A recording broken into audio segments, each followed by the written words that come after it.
श्री बृहद भागवतामृतम हम श्रवण कर रहे हैं। जैमिनी जन्मेजय संवाद। रू आवाज बढ़ा दी सर, बढ़ाई थी और बढ़ा दो। क्या क्या चल रहा हमारा, क्या प्रश्न चल रहा था सूर्य कृष्ण?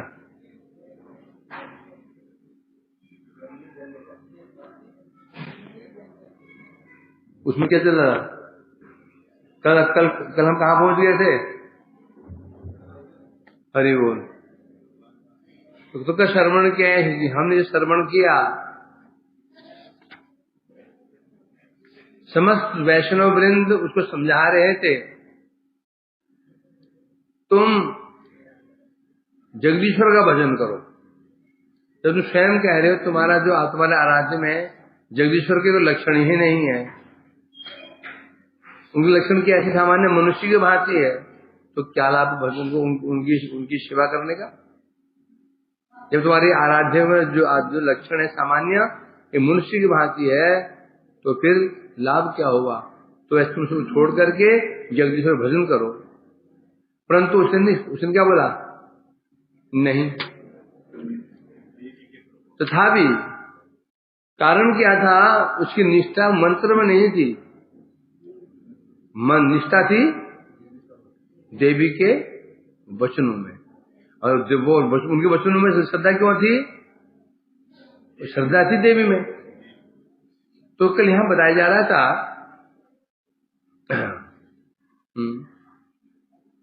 देवम साक्षात इच्छेत शतांग संग प्रभाव। आवाज बढ़ा दीजिए। तो यहाँ एक बड़ी महत्वपूर्ण बात गई। जो मंत्र जप रहा था, मंत्र बहुत पहले से जप रहा था। कामाख्या से मंत्र शुरू हुआ था, गुवाहाटी से मंत्र जपना शुरू किया उसने। वहां से गंगा सागर गया, वहां से काशी गया, प्रयाग आया है। परंतु यहां पर क्या बता रहे हैं? यहां पर मंत्र जपते जपते उसको साक्षात की भांति, प्रत्यक्ष की भांति अपने प्रभु के दर्शन होने शुरू हो गए। तो यहाँ टीका में क्वेश्चन किया गया था, संशय किया गया था, जब उसकी श्रद्धा मंत्र में है ही नहीं, तो फिर उसको ये दर्शन कैसे होने शुरू हो गए? क्या बताया था? शतांग संग प्रभाव। इस जगत में भी हम देखते हैं महत्व संग का होता है। बीज चाहे कितने उन्नत कोटि का हो, यदि उसको हम जो बंजर भूमि में बो देते हैं, बालू है ना, सूखी बालू, उसमें बो देते हैं, तो कुछ दिनों में क्या होगा? वो बीज भी जलकर भस्म हो जाता है। ऐसा है कि नहीं? तो उस बीज को भी, वो बीज तो तभी अंकुरित होगा जब उसका संग उपजाऊ मिट्टी से होगा। मिट्टी उपजाऊ है, जमीन खेत उपजाऊ है, उषर भूमि कहते हैं, उपजाऊ भूमि है। हेलीकॉप्टर से जाओ 10,000 मीटर ऊपर चले जाओ, 10,000 किलोमीटर ऊपर चले जाओ, बीज फेंक दो, बीज गिरते गिरते गिरते गिरते गिरेगा, उस खेत में गिरेगा। बस थोड़ी सी उसको वर्षा हुई, मिट्टी में थोड़ी भी नमी रहती है, तो बीज अंकुरित हो जाता है ना? तो बीज को भी अंकुर क्या चाहिए? संग चाहिए। बीज को भी संग चाहिए। बीज में योग्यता है। बीज उत्तम कोटि का है, योग्यता उसके अंदर है, उसके लिए भी संग चाहिए। क्या क्या संग चाहिए? मिट्टी और जल चाहिए ना। अब कोई हम चीज देख लेते हैं, संग चाहिए होता है। अब हम रोज उपयोग करते हैं माचिस के अंदर आग है कि नहीं है? जब तक उसका जो बारूद का संग नहीं करता, वो आग नहीं निकलेगी। हर विषय में ऐसा ही है। संग का बड़ा महत्व होता है।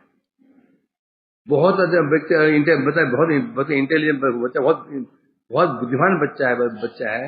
यदि संग अच्छा मिल जाता है तो वो और बुद्धिमान बन जाता है। संग अच्छा नहीं मिला तो वो भी गया। होता है नहीं होता है?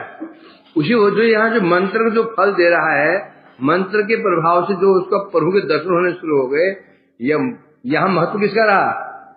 संघ का महत्व रहा कि मंत्र का प्रभाव होता तो वो तो पहले हो जाता। मंत्र पहले से जब तक चला रहा था, वो साधु संघ के प्रभाव से मंत्र अपना फल दे रहा है। अब साधु संघ में ऐसे क्या हुआ? साधु संघ में ऐसे क्या हुआ कि उसको दर्शन होने शुरू हो गए? क्या हुआ? चित्त शुद्धि हुई। चित्त शुद्धि कैसे हुई? चित्त शुद्ध कैसे होगा? चित्त शुद्ध मतलब क्या होता है? कामनाएं, वासनाएं, क्रोध, काम, लोभ भरा, उसे कहते हैं चित्त शुद्धि हो गई। चित्त शुद्धि क्या मंत्र करेगा? कौन करेगा? चित्त शुद्धि के लिए चाहिए होता है क्या? चिकित्सा। चिकित्सा मंत्र कभी नहीं करेगा वो। जिससे साधु के पास जाते हैं, साधु हमको चिकित्सा करते हैं, हमको समझाते हैं ये अनर्थ है, ये अनर्थ है, ये ऐसा अनर्थ है। जब समझाते हैं ये अनर्थ है, ये क्या है, भक्त के विघ्न है, भक्ति के बाधक है, तो छोड़ेंगे। हमें ये समझ, हमें तो ये समस्या भी समझ में नहीं आ रही ना, भक्ति के प्रतिकूल क्या हो रहा है, हमें ये पता नहीं। मंत्र बोलेगा नहीं एक चीज, तो कौन बोलेगा? साधु बताएगा। दवाई में ठीक है, दवाई खाते हैं, उसमें पोटेंसी है ठीक करने की, परंतु दवाई थोड़ी बोलेगी वो। कौन बोलेगा वो? हम डॉक्टर में जाते हैं, 500 रुपये खर्च करते हैं फीस, और दवाई आई 100 रुपए की। होता नहीं होता? लाइन में लगे, 1 घंटा लाइन में लगे गया, 500 रुपये फीस जाए, और बाहर दवाई कितने की आई? 200 रुपए की, 150 रुपए की। उसी पीड़ लिया उसने, बेकार। 1 घंटा लाइन में लगा, 500 रुपए दिए, अगली बार से न लाइन में लूंगा न डॉक्टर पे जाऊंगा, सीधे केमिस्ट्री पे जाऊंगा, दवाई ले आऊंगा। आसान क्या आनंद जोधी? आसान उपाय है। क्यों? क्योंकि हमें पता ही नहीं ना दवाई कौन सी खानी है और कैसे खानी है। महत्वपूर्ण होता है कैसे खानी है, हमें ये कौन सी खानी है ये भी हम समझ गए, कैसे खानी है, कैसे मतलब इसमें परहेज क्या है, साथ में क्या हमें चीज खानी। दवाई गर्मी, शरीर में गर्मी ना कर दे, गर्मी ना कर दे, रिएक्शन ना कर दे, सब चीज में इसके, सब चीज में यहाँ पर देखते हम ये विचार होता है। उसी प्रकार से भगवान का जो नाम है, मंत्र है, ये बलशाली है, परंतु होने पर भी नाम कैसे करना है, कैसे मतलब कैसे करना, क्या हो गया? नाम करते हुए हमें क्या करना है और क्या नहीं करना है, विधि क्या है, निषेध क्या है। मंत्र नहीं बोलेगा ये, साधु बताएंगे बेटा जो तुम मंत्र कर रहे हो ये विधि है, ये निषेध है, तुम्हें ये त्यागना है और ये तुम्हें करना है। अनुकूल संकल्प प्रातिकूल विवर्जनम, 2 चीजें है ना। पिछले कह रहे प्रयाग में सब साधु लोग, साधु थे, साधु कहने वैष्णव थे, सन्यासी थे बाबू। वहां कौन थे? सब साधु। साधु कहने, साधु किसे कहते हैं? साधु शब्द केवल वैष्णव के लिए ही लगेगा, ज्ञानी साधु नहीं हो सकता, योगी साधु नहीं हो सकता, वो सन्यासी हो सकते हैं, साधु नहीं। और भक्ति मार्ग में यदि कोई वैष्णव सन्यासी भी है और सन्यासी नहीं है, वो क्या है? साधु है। भक्ति मार्ग में कोई गृहस्थ नहीं है, गृहस्थ वो भी साधु है और सन्यासी भी साधु ही है। तो भक्तों की एक ही उनका विशेषण वो क्या है? साधु। कोई कुछ तुमसे पूछे, कोई प्रमाण दे सकते हो कि साधु केवल भक्त ही होते हैं और वो साधु नहीं कह सकते हैं? तो तुम पूछ ले, आप इतनी बड़ी बात कैसे कह सकते हो? केवल जो ज्ञानी साधु नहीं है, योगी साधु नहीं है, कि भक्त ही साधु है, जो तुमने कमाल की बात बोल दी, कैसे हो सकता है? तो प्रमाण दे सकते हो?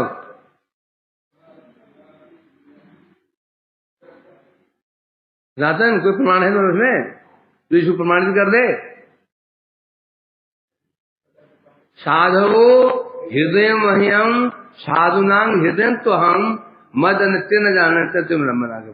और श्लोक में है, श्लोक में है तो ये श्लोक कौन कह रहा है? नारायण कह रहे। किससे कह रहे हैं? दुर्वासा। दुर्वासा कौन है? सन्यासी।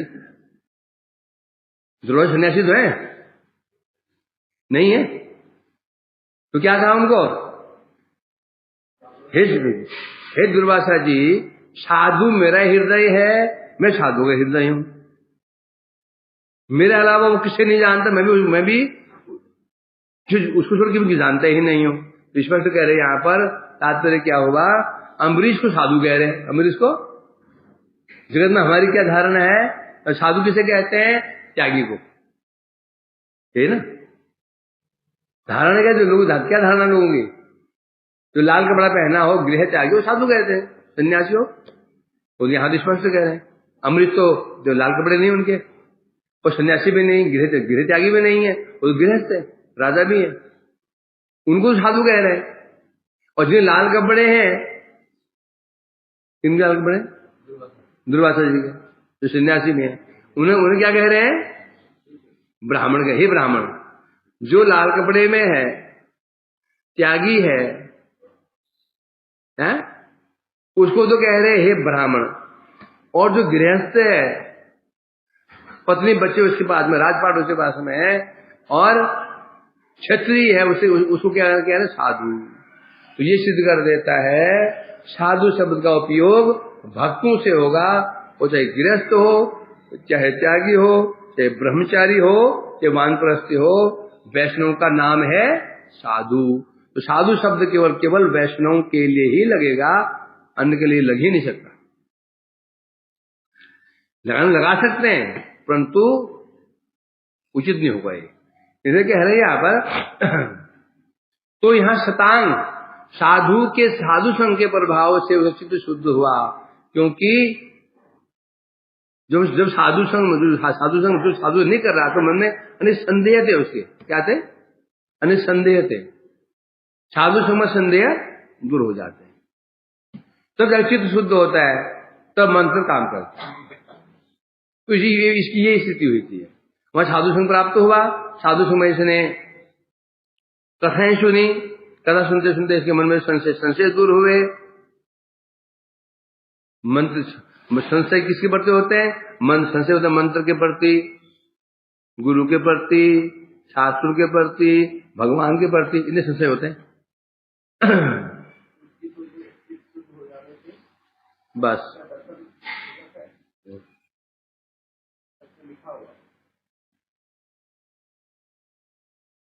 किसको क्या बोला गया?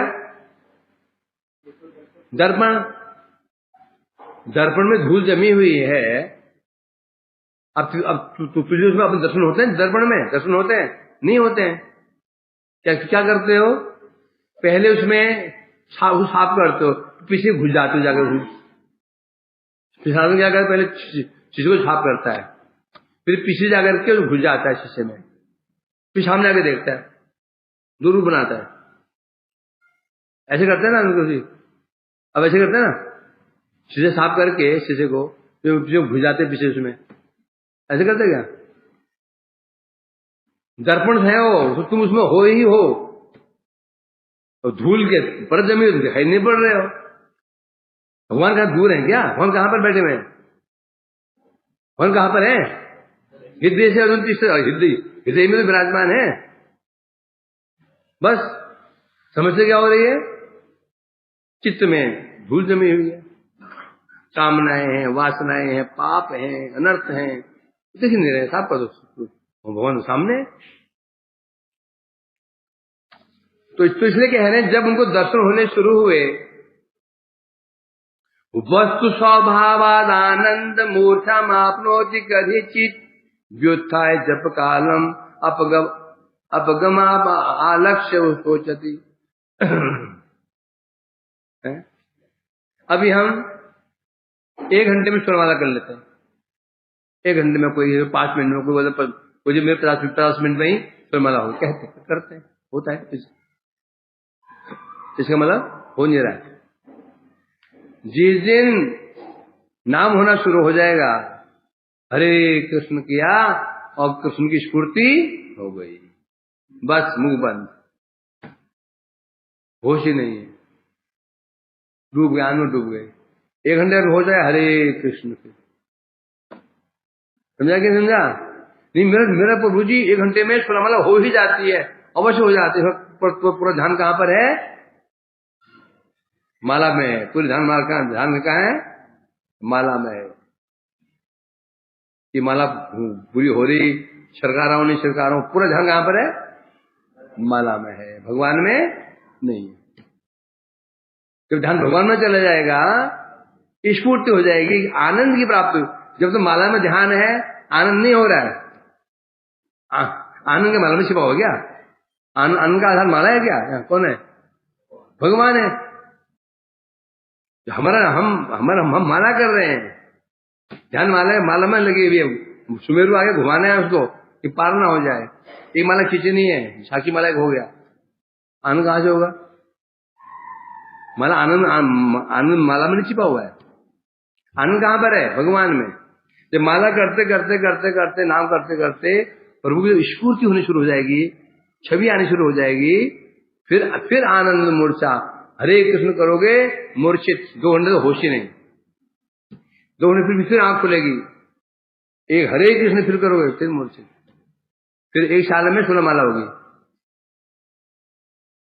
1 साल में 16 माला होगी। समझा क्या नहीं?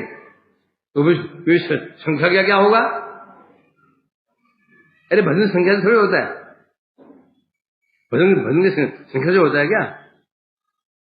नहीं, साधन संख्या से होता है, भजन संख्या से नहीं होता। साधन संख्या से क्या होता है? साधन संख्या पूर्वक होता है, भजन संख्या पूर्वक नहीं होता। क्या समझे? साधन होता संख्या पूर्वक, जब तक माला संख्या पूर्वक कर रहे साधन है ये। भजन होता साक्षात, एक बार कृष्ण कहा और बस कहां से कहां पहुंच गए। रघुनाथ दास को बैठे राजकुंड में, हरे कृष्ण क्या पहुंच गए, कहां पहुंच गए, कहां बस लीलाओं में प्रवेश कर गए। तो परंतु इसे कहते हैं वस्तु भाव आनंदान मोक्ष आपनोति करहि चित। अब वस्तु के प्रभाव से, क्या वस्तु के प्रभाव से? मंत्र जप के प्रभाव से। अब वस्तु स्वभाव होता है, मंत्र जप का भी स्वभाव होता है। क्या स्वभाव होता है? आनंदम होता ही नहीं होता? स्वभाव होता नहीं होता? हर वस्तु स्वभाव होता है, हर वस्तु स्वभाव होता है।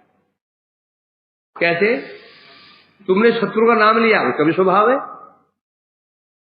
दुश्मन का नाम लेते ही स्वभाव, क्या स्वभाव उसका?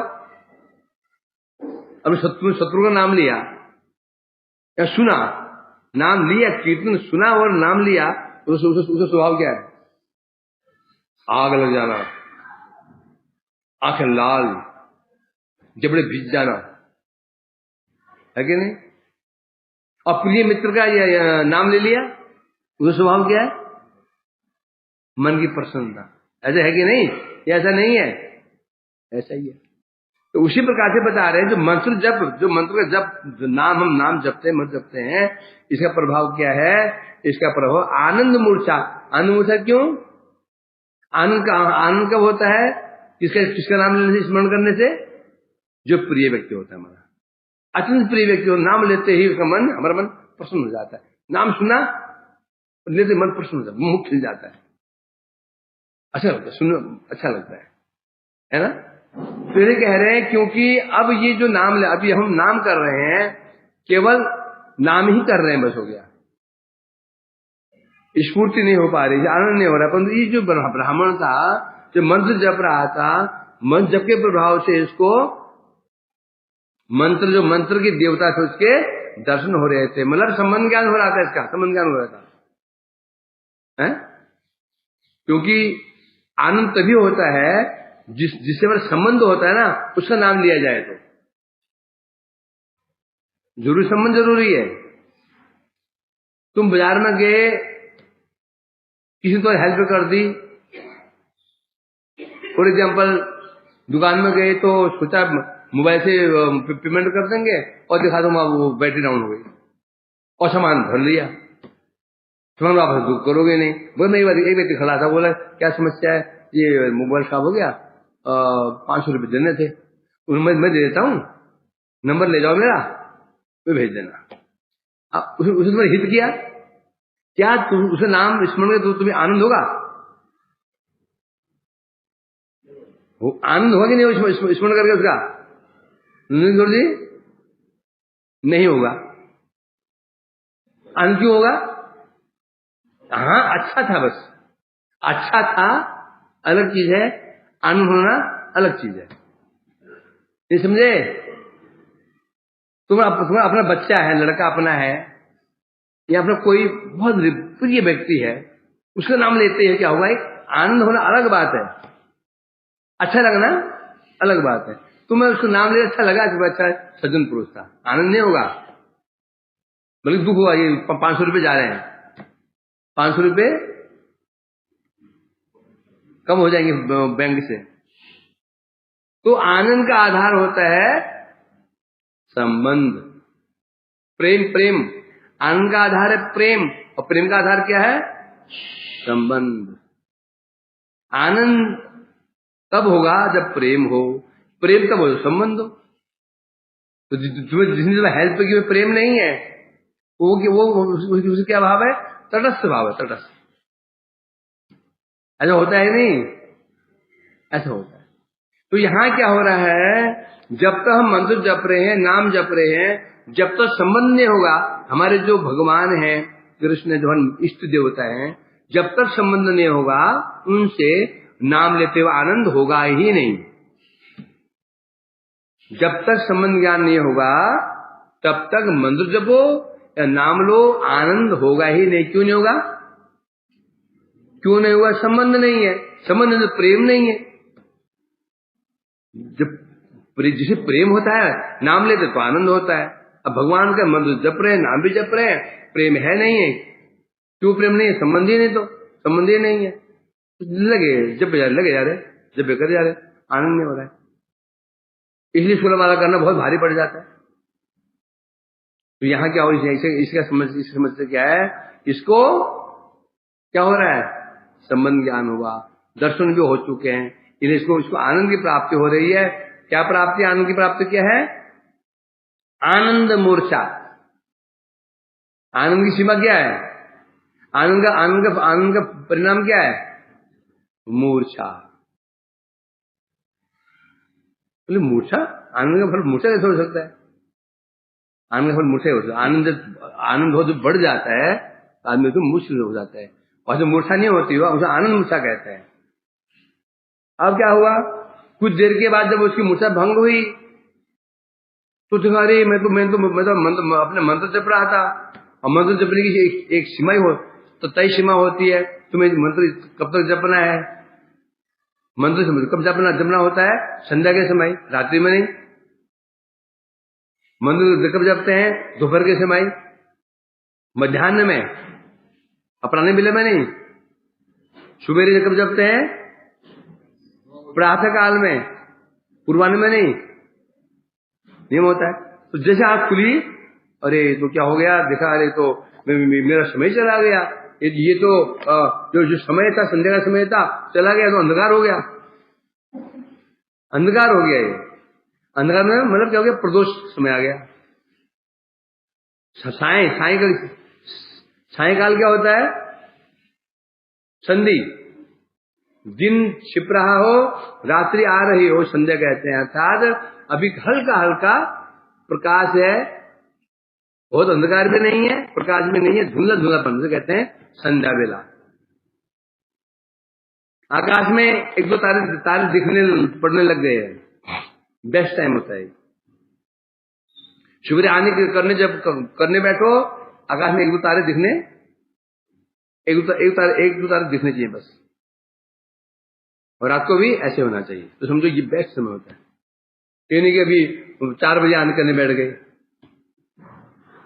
या 10 बजे आने कर रहे हैं, ऐसा नहीं होता।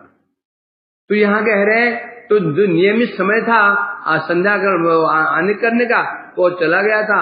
ये देख करके बड़ा बड़ा दुख होता है, में क्या हो गया, फिर समय चला गया। फिर सोचता उपद्रवयम को म्यानु जातो विघ्नो महान किल न समाप्तो जपो में अद्यतनो रात्रि आगता। ऐसे एक बार नहीं ऐसा कई बार होता था उसका।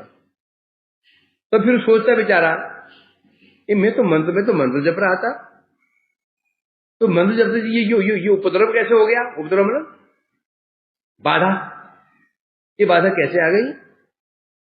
ये जो वास्तव में क्या है? ये विघ्नो महान किल जातो, ये अवश्य ही मेरे भजन में बहुत बड़ी बाधा है।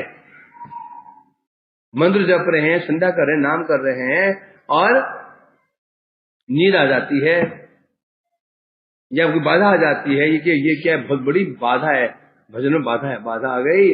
और क्या बोले, क्यों? न समाप्त जपो, मेरा अभी मंत्र जप पूरा समाप्त भी नहीं हो तो हुआ था, और अद्यतनो रात्रि में आ गया था, मंत्र भी पूरा नहीं हुआ था कि ये अभी तो कोई रात आ गई, रात्रि काल आ चुका है। संध्या बोले बैठा था संध्या के समय, वो अभी वर्तमान के अनुसार 6:30-7 के आसपास ये जप रहा था, हो तो होते 10-11 बज गए रात्रि, वो समय चला गया। तो इसलिए कह रहे हैं, उपद्रव किसे कहते हैं? इसका वो अर्थ होता है दुख का कारण उत्पात। उपद्रव से कहते हैं जो दुख का कारण हो, कोई उपद्रव है तो जो दुख प्रदान करे उसको उपद्रव कहते हैं। उत्पात कोई भी चीज हो जो हमें दुख प्रदान करता है वो उपद्रव है। अब यहां पर क्या हो रहा है? ये दुख कारण क्या हो रहा है? मंत्र जप रहा था, समय निकल गया, दुखी हो गया, हाय समय निकल गया, मंत्र हुआ ही नहीं।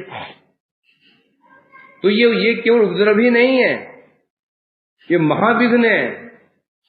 संसार में ऐसे कुछ कार्य से हमें कष्ट होता है, वो बड़ी बात नहीं है, कोई सामान्य उपद्रव होता है। भजन में बाधा पड़ जाए, ये महान बाधा है, क्योंकि मूल क्या है? भक्ति मूल है। भक्ति में बाधा पड़ जाए ये सबसे, और भक्त ये सहन नहीं कर सकता, उसका अपमान कर दो, उसको मार पीट कर दो, सब चल जाएगा। जहां उसके भजन में बाधा पहुंची, इसको फिर सहन नहीं करता। क्यों? क्योंकि कारण बाधा पड़ी, भजन में बाधा पड़ रही है उसके, और भजन में जीवन का मूल है। यहां महाविघ्न क्यों बोला? न समाप्त हो, अर्थात क्योंकि अभी मंत्र समाप्त नहीं हुआ और पहले ही उसको ये मूर्छा आ गई, इसलिए कह रहे हैं मेरा जो नित्य जप पूर्ण नहीं हो सका और मूर्छित हो गया, ये बड़ी बाधा। ऐसे वो ब्राह्मण मनिमन शोक करता। किम निद्रा विभव अयम किम भूता विभव अथवा अहो मद दुस्वभावो यत् शोकम स्थाने अपि हित सुखम। फिर विचार करता, ये कैसे हो रहा है? क्या निद्रा विभव, क्या मैं निद्रा के वशीभूत हो गया? क्या मेरे को नींद आ गई थी, या ये कोई भूत का आवेश है? जो मंत्र जप रहा था और जब से जो ये रातें हो गई, तो ये इतना समय 2-3 घंटे बीत गए कि ये मेरे मंत्र में बाधा पड़ गई है, या तो सो गया था, या कोई मेरे अंदर कोई भूत प्रवेश कर गया था, भूत प्रेत। क्योंकि भूत प्रेत हम भजन करने से हमको क्या करेंगे? बाधा पहुंचाएंगे। जो भूत दुष्ट आत्माएं होती हैं, भजन करने से हमको रोकेंगे, वो आगे बढ़ने देंगे हमको। वो तो विकल्प कर रहा है, क्या ये मेरी जो हम क्या निद्रा के कारण ऐसा होगा, या भूत के आवेश के कारण ऐसा होगा, या फिर अहो मद दुस्वभावो या शोक स्थाने पे हित सुखम। मेरा ये कैसा दुस्वभाव है? क्या सोच रहा है? मेरा क्या दुस्वभाव है? शोक करने की अवस्था मेरे हृदय में आनंद उत्पन्न, तो आश्चर्य क्या हो रहा है? जब हमें कोई कष्ट होता है तो क्या होना चाहिए? कष्ट होना चाहिए ना। हमें कोई हानि हो जाए, हमारी कोई हानि हो जाए तो क्या होता है? दुख होता है। वो सोच रहा है मेरा मंत्र जब का समय निकल गया और मुझे आनंद भी हो रहा है। क्या हो रहा है? हमारा क्या होता है? सुबह 3 बजे उठे, जल्दी सोचा आज 2:30 उठ करके आज से पहले हम कुलमाला 20 माला कर लेंगे। बड़े उत्कंठा से बैठे हैं, बैठे 2:45 बजे, 3:45 हो गए घंटा, देखा कि 2 माला हो जा तो 3 माला होगी है, हो जाए 20 माला हो जाएगी आरती पहले। वो आज उल्टा और हो गया, आज 2-3 माला के लिए बैठे हुए। उसमें आनंद होता है, कितना गुस्सा आता है उसमें, दुख होता है ना। अरे ब्राह्मण सोच रहा है मेरा मंत्र जब का समय निकल गया, 3 घंटे मेरे नष्ट हो गए और फिर मुझे आनंद भी हो रहा है। ये आनंद क्यों हो रहा है मेरे को? लेकिन मेरा ये दुस्वभाव है। दुस्वभाव क्या होता मालूम है? जिसकी चमड़ी ना है, चमड़ी मोटी हो जाती, चमड़ी मोटी जाती है मोटी, उसको फिर वो अपमान बर्दाश्त नहीं, वो बर्दाश्त कर लेता है। मोटी चमड़ी क्या होती, क्या कहते हैं मोटी चमड़ी? बड़ी मोटी हो गई, संवेदना खत्म हो गई। जैसे हमारे हाथ में ना कुछ चोट लग जाती है, उसमें जो पतली चमड़ी आती है ना, वो सेंसिटिव होती है। जो पक्की हो जाती है फिर तो खरोचो उसको, फिर क्यों चमड़ी मोटी हो गई, बोलते नहीं बोलते हैं? मतलब दुष्स्वभाव किसे कहते हैं? एक व्यक्ति वो होता है थोड़ा उससे एक जो है ना चीटी मर जाए, बड़ा कष्ट होता है उसको। चीटी मर गई, कष्ट हुआ उसको। एकदम उससे एक कुत्ता मर गया गाड़ी नीचे आगे, कुछ कष्ट नहीं हुआ उसको।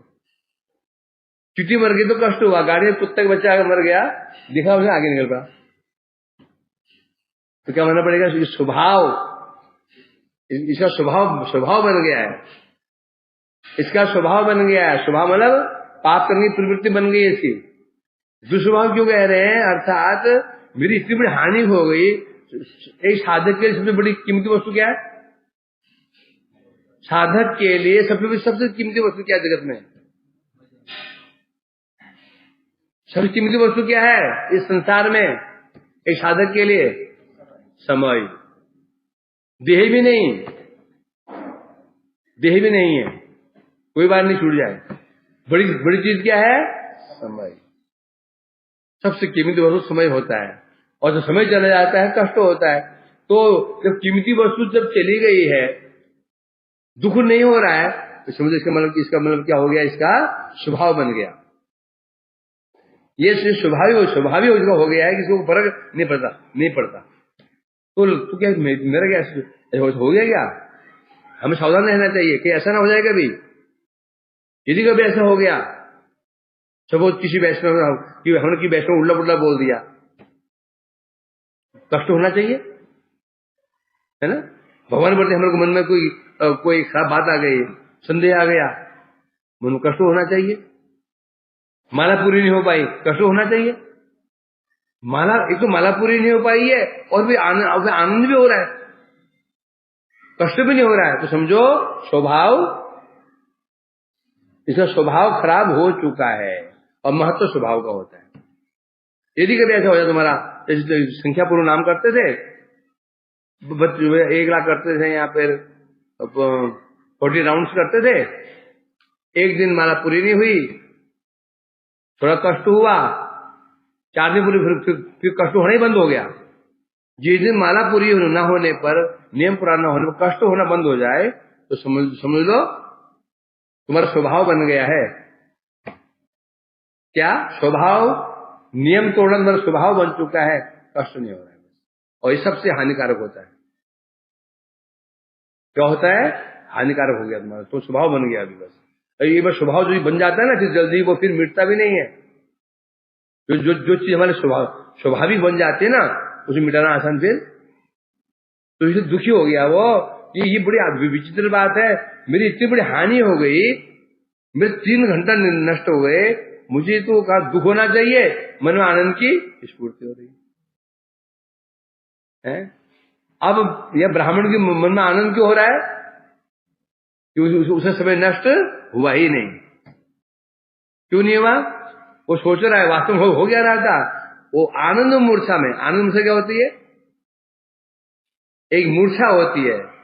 मूर्छा वो होती है जिसमें शरीर में सेंस रहता ही नहीं है, मैं कहाँ हूं, कौन हूं, क्या हूं, होश ही नहीं है उसको, उसे कहते हैं मूर्छा।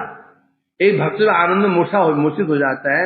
हमें लग रहा है मूर्छित है, मूर्छित नहीं है वो, मूर्छित नहीं है। वास्तव में वो उसमें उसकी चेतना, उसकी वास्तविक चेतना आ चुकी है। हम सब वो बड़ा मूर्छित नहीं है। वो क्या देख रहा है? वो उसे क्या हो रहा है? वो क्या देख रहा है? कृष्ण गोचारण कर रहे हैं, वो भी वहां पहुंच गया। कृष्ण ने जो कुश्ती कर रहे थे के साथ में, गोवर्धन में कृष्ण के यहाँ है, पूरा दर्शन कर रहा है वो। परंतु हम क्या देख रहे हैं? और मूर्छित है। यदि नहीं तो इसको कष्ट क्यों नहीं हुआ, आनंद क्यों हो रहा है? क्योंकि उस समय भी ये मूर्छित नहीं था, अर्थात लीलाओं का दर्शन कर रहा था, इसलिए कह रहे हैं। तो ये मूर्छा नहीं है। मूर्छा कहाँ होता है?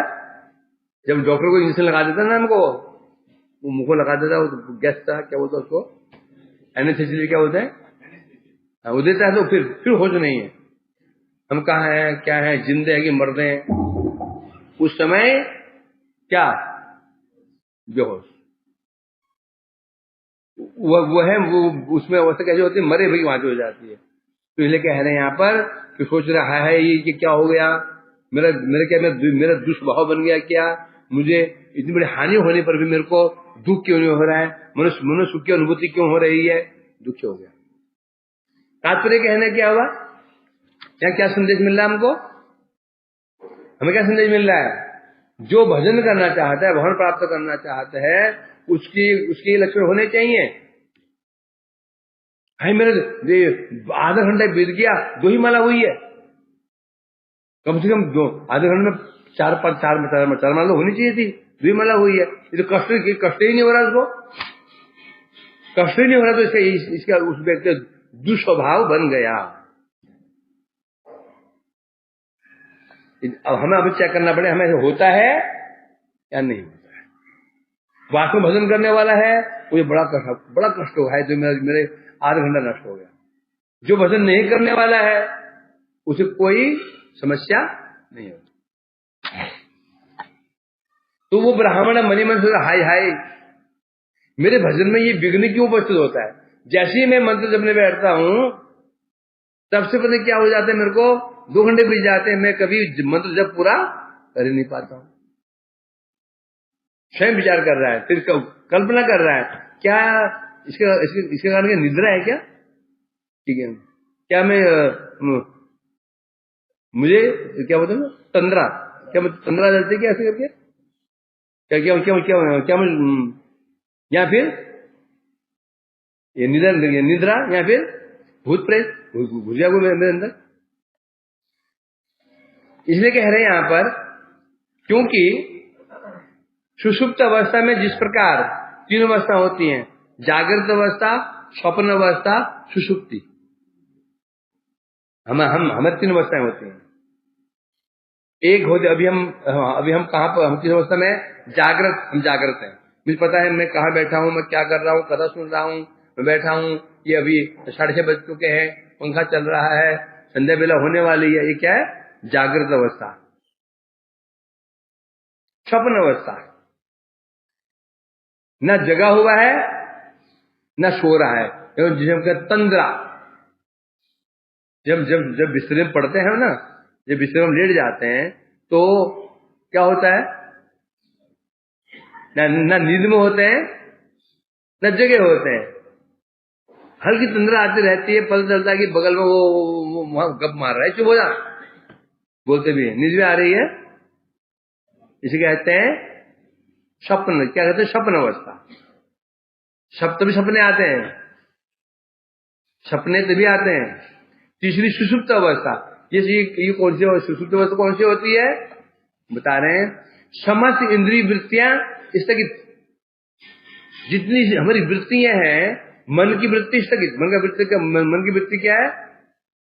मन की वृत्ति क्या है? इच्छा करना, ये खाऊं, वो खाऊं, ये करूं, वो करूं। बुद्धि वृत्ति क्या है? विचार करना। सुषुप्ति में क्या होता है? इंद्रिय वृत्तियां स्थगित हो जाती है, बस उसमें सपने भी नहीं आएंगे। उसे कहते हैं सुषुप्ति। स्वप्न अवस्था जो है ये बीच की अवस्था है, ना सोया हुआ है ना जगा हुआ है। होता है ना कई बार, है तुम्हारे किसी कोई कुछ दबा रहा है कोई, और उसको याद आता है बगल में, पुकारो इसको, ना हाथ हिल पाता ना पैर हिल पाता है। होता है ना, तो बुला लो किसी को, हम देख रहे हैं कि बगल में ये सो रहा है वो सो रहा है, परंतु कुछ नहीं कर पाते हैं। ये भी बताइए सो रहा है बगल में, ये बगल में ये सामने सो रहा है, ये आनंद सो रहा है, परंतु कुछ नहीं कर पाते। जिसे कहते हैं स्वप्न अवस्था। आप बुरा जाना, जब हमें सपने आते हैं ना, या तो सोते समय आते हैं वो, या सपने आते हैं प्रातः काल के समय, मिड नाइट में सपने नहीं आते हैं। गंभीर रात्रि में जब 12-1 बजे सपने नहीं आते समय, सपने या सवेरे में आते हैं या सपने सोते समय आते हैं। इसको आजमा लेना। गोपाल है कि नहीं?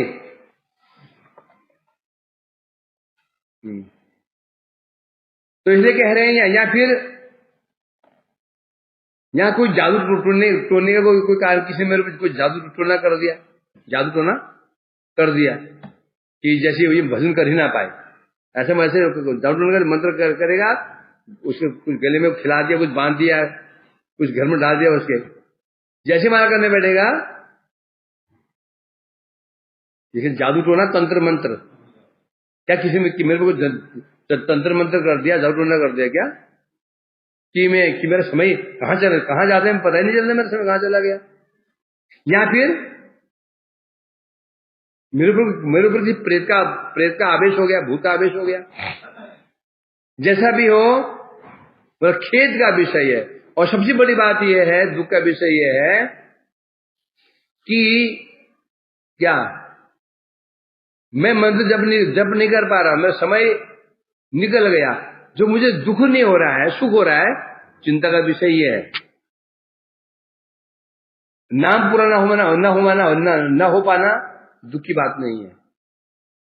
मंत्र जब ठीक से न कर पाना दुख की बात नहीं है। गुरु सेवा ढंग से न कर पाना दुख की बात नहीं है। दुख की बात क्या है? ऐसा होने पर भी दुख ना होना। समझ रहा है कि नहीं सनातन? चिल्ले हो गए नहीं? नाम संख्या पूरी न कर पाना दुख की बात नहीं है। मंत्र जब न कर पाना दुख की बात नहीं है। दुख की बात यह है, ये सब होते हुए भी दुख न होना। तो समझो हृदय क्या बन गया है? पाषाण बन गया, चमड़ी मोटी हो गई इसकी। उसे बस उसे समझो इसे गई भैंस गई पानी के अंदर। इसको जो सुन रहे हैं, इसको अपने अप्लाई करना चाहिए, सोचना चाहिए, देखना चाहिए मेरे में हो रहा है कि नहीं हो रहा है। यदि ऐसा हो रहा है बड़ी खुशी की बात है, यदि ऐसा नहीं हो रहा है तो चिंता करना चाहिए, ऐसा क्यों हो रहा है, मेरा नाम पूरा नहीं हुआ, मुझे दुख क्यों नहीं हो रहा है। मैं मंत्र जब करती मुझे आंख लग जाती है, मेरी गर्दन क्या हो जाती है, लुढ़क जाती है, खराटे आने शुरू हो जाते हैं। ये क्यों हो रहा है? दुख होना चाहिए ना। दुख नहीं हो रहा तो फिर स्थिति अच्छी नहीं है। इस प्रकार से एकता दुख वासो शोच नकृत भोजना निद्राणो माधवे नेदम समाधिष्ट शांतनम। देखो इसे कहते हैं साधन भजन करने वाला लक्षण क्या होते हैं। उस एकदा तथे वासो शोचन अकित भोजना। वो ब्राह्मण एक बार इतना दुखी हुआ शोक करते करते, बिना अकृत भोजना, शोक करते करते अकृत भोजना, बिना भोजन किए ही निद्राणु हो गया। इतना दुखी हुआ, जब मंत्र करने बैठता हूं तो 3-3 घंटे हो जाते हैं, मंत्र में पूरा जप ही नहीं पाता। इतना शोक उसको हुआ, उसको खाना ही नहीं खा गया, उसने प्रसाद नहीं पाया, उसने शो करते करते सो गया। जैसी तंद्रा आई, सोया वो, माधवे निदम समाधि सांतनम, तभी उसी स्वप्न में वेणु माधव जी आ गए। आकर के क्या कर रहे हैं, सांत्वनम समादिष्ट, उसको सांत्वना देने लगे। सांत्वना देते हुए आदिष्ट, सांत्वना देते हुए आदेश देने लगे। सांत्वना दे रहे, आदेश दे रहे, सांत्वना आदेश दे रहे। ठीक है, मैं कह रहे हैं, जब वो मूर्छा बचा था, मंत्र जब नहीं कर पाया, उसे मंत्र समाप्त होने से पहले नींद आ जाती, और फिर जब आंख खुलती वो समय निकल गया होता। क्योंकि देवी ने जब मंत्र दिया था उसे क्या बताया था, यथा विधि बताए थे। ये जो मंत्र है तुम्हें कब जपना है, ये संध्या पार होते ही मंत्र जपोगे, उसका जो फल कौन ले लेगा, भूत प्रेत। समझे नहीं, जब समय पार हो जाता है मंत्र, जब उसको फल कौन लेता है, भूत प्रेत उसका फल ले लेते हैं। उसी विधि बताई थी, और बेचारा उसी अनुसार एकांत में चला जाता बैठ करके मंत्र जपने लगता। जब मंत्र शुरू करता और मुश्किल हो जाता, याद आती 3 घंटे बाद में, और रात का समय। तो मंत्र जब न करने का कारण वो बड़ा शोक संतप्त हो गया। उसी सोचते बिना खाए पिए वही सो गया, सोचते सो गया। उस स्वप्न में माधव जी आए। कौन माधव, वेणु माधव जी आए, और सांत्वना देते हुए कहने लगे। क्या कह रहे हैं, किमिति वृथा शोचसी। भगवान कह रहे हैं, हे ब्राह्मण, तुम शोक क्यों कर रहे हो, तुम किमिति वृथा शोचसी, तुम व्यर्थ में शोक क्यों कर रहे हो, हैं? और कथम उपशात्मानम मांस क्लेशयति। कितनी अच्छी बात की उन्होंने, कथम वा उपशात्मानम मांस क्लेशयति, तुम शोक कर रहे हो, तुम क्यों अपने को कष्ट दे रहे हो और मेरे को भी कष्ट दे रहे हो। तुम क्यों अपने को कष्ट दे रहे हो शोक करके, और मांस मुझे भी कष्ट दे रहे हो। जब भक्तों कष्ट होता है, कष्ट भगवान को भी होता है। जब कष्ट भक्त को होता है तो भगवान को भी कष्ट होता है। तो कहते तुम तो कष्ट भोग कर रहे हो, और तुम कष्ट में हो तो फिर मुझे भी कष्ट होता है। इसीलिए बता रहे हैं यहां पर तो क्या बता रहे हैं, तुम शोक मत करो। क्या बता रहे हैं, शोक मत करो, अति शीघ्र ही तुम्हारा मनोरथ पूर्ण होने वाला है। तो तुम्हारा मनोरथ है, तुम्हारा जो अभिष्ट है वो पूर्ण होगा। तुम ऐसा विश्वास रखो। क्या अचिरात सिद्धिम गता, तब अशिष मनोरथो अचिरात, अति शीघ्र ही तुम्हारा जो मनोरथ है, जो मन की इच्छा है, अचिरात सिद्धिम गता, तुम्हारी जो मनोरथ सिद्ध हो जाएगा। तुम चिंता मत करो, ऐसे विश्वास रखो। इस प्रकार के वचनों के द्वारा सांत्वना देते हुए भगवान कहने लगे। क्या कहने लगे, क्या आदेश देने, विप्र विश्वेश्वरस्य अनुस्मर वाक्यमुपास उमापते यमुना तीर मार्गेण तश्री वृंदावनम व्रज। विप्र विश्वेश्वरस्य अनुस्मर वाक्यम उमापते। तू उमापति कौन है, शिव जी। तुम स्मर वाक्य उमापते, उमापति महादेव ने तुम्हें जो वचन कहे थे उनका स्मरण करो। कहाँ कहा था, काशी में। काशी में सपने में महादेव स्वयं कामाख्या देवी आई थी, महादेव के साथ आई थी। तो इसे कहते हैं उमापते वाक्यम अनुस्मर। हे ब्राह्मण, उमापति जो महादेव जी हैं उनके वचन को स्मरण करो। उमापति कौन है? विश्वेश्वर, काशी विश्वनाथ। जो काशी विश्वनाथ के जो वचन स्मरण, उन्होंने तुम्हें क्या कहा था? याद करो, क्या कहा था? यमुना तीर मार्गेण वृंदावन प्रजा। क्या कहा था शिव जी ने? तुम काशी में मत रहो, तुम यहां वृंदावन जाओ। तुम तो काशी तो छोड़ी और यहां अटक गया। कहा था काशी छोड़ करके वृंदावन जाओ, और तुमने काशी छोड़ दी और प्रयाग अटक गया। फिर तुम कहा वहां मथुरा में ब्रज और वृंदावन में ब्रज, तुम वृंदावन जाओ। क्योंकि तुम्हारी आराध्या और मंत्र देने वाली देवी जो देवी है, उनके पति श्री कौन? काशी विश्वनाथ जी महादेव जी, उनका आदेश उल्लंघन करना उचित अनुचित है। तुम्हारी श्रद्धा किसके प्रति है? देवी के प्रति है। उनके पति कौन है? शिव जी हैं। तो जैसी श्रद्धा उनके प्रति है, वही श्रद्धा किसी प्रति होनी चाहिए? महादेव के प्रति भी होनी चाहिए, है ना। परंतु ऐसे दिख नहीं रहा है। क्यों? तुम उनके आदेश का पालन नहीं कर रहे हो, तो ऐसे लग रहा है अनुचित। क्या लग रहा है? अनुचित है। केवल शक्ति का नाम, शक्तिमान का नाम लेना न लेना अनुचित है। शक्तिमान दोनों का नाम लेना पड़ेगा, दोनों का आदेश मानना पड़ेगा। शिव का आदेश पालन करेंगे, देवी प्रसन्न होंगी। देवी का आदेश पालन करेंगे तो शिव प्रसन्न होंगे। हम एक को मानेंगे। क्या? राधा जी का नाम लेंगे, कृष्ण खुश होंगे। कृष्ण नाम लेंगे तो राधा खुश होंगी। अब कृष्ण नाम लेंगे नहीं, राधा जी का नाम लेंगे, तो क्या राधा जी प्रसन्न होंगी? हैं? कृष्ण नाम नहीं लेंगे, राधा जी का क्या राधा जी खुश होंगी? राधा जी स्वयं कृष्ण नाम जपती हैं, वो क्या खुश होंगी? उनकी प्रियतम कौन है? कृष्ण, उनका नाम लिया जाए। अब कृष्ण नाम लोगे, राधा जी का नाम, कृष्ण प्रसन्न होंगे? नहीं होंगे। कृष्ण जिनके वशीभूत है राधा जी, उनका नाम लो, प्रसन्न हो जाएंगे। अब क्या करें बताओ? ये दोनों नाम लो।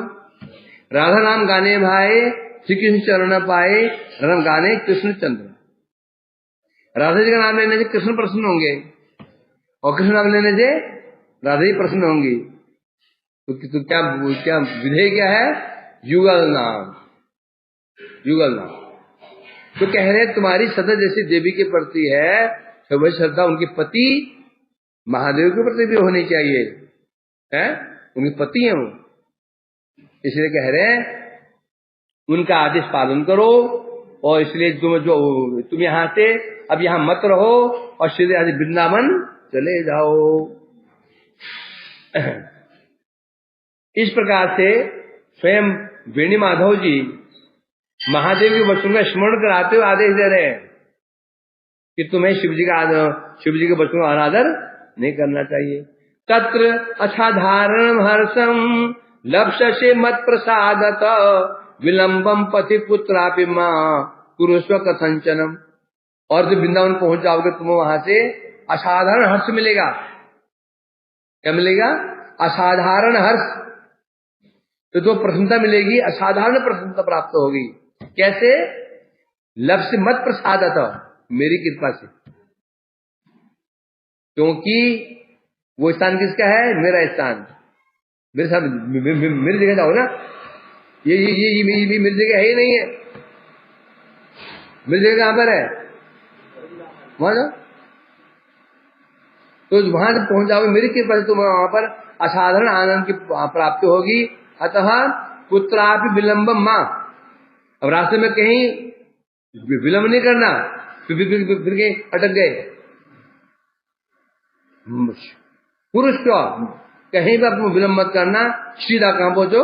वृंदावन पहुंचो, तो मनोभीष्ट पूरा हो जाएगा। इस प्रकार से बेने महादेव स्वयं उनको सांत्वना देते हुए आदेश प्रदान कर रहे हैं।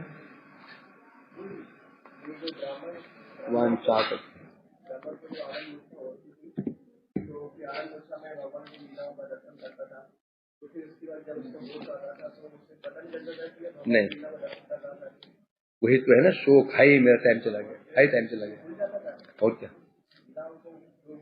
आनंद हो रहा है, उसको आनंद हो रहा है, परंतु आनंद क्यों हो रही है, उसको उपलब्धि नहीं हो पा रही है, क्योंकि यहाँ पर क्या हो रहा है, जब इसी कहते हैं बाह्य दशा, अंतर्दशा, अर्धबाह्य दशा और बाह्य दशा। अर्धबाह्य दशा में याद रहेगा कि मैं कहते ना, अरे मैं तो गोवर्धन में था, ये अंतर्दशा, मूर्छित पड़ा हुआ अंतर्दशा। अर्धबाह्य दशा क्या है, याद रहेगा, मैं वृंदावन में गोचारण कर रहा था, मैं दर्शन कर रहा था, उसे कहते हैं अर्धबाह्य दशा। बाह्य दशा में स्मरण नहीं रहेगा, वो तो अंत समय है ना, क्या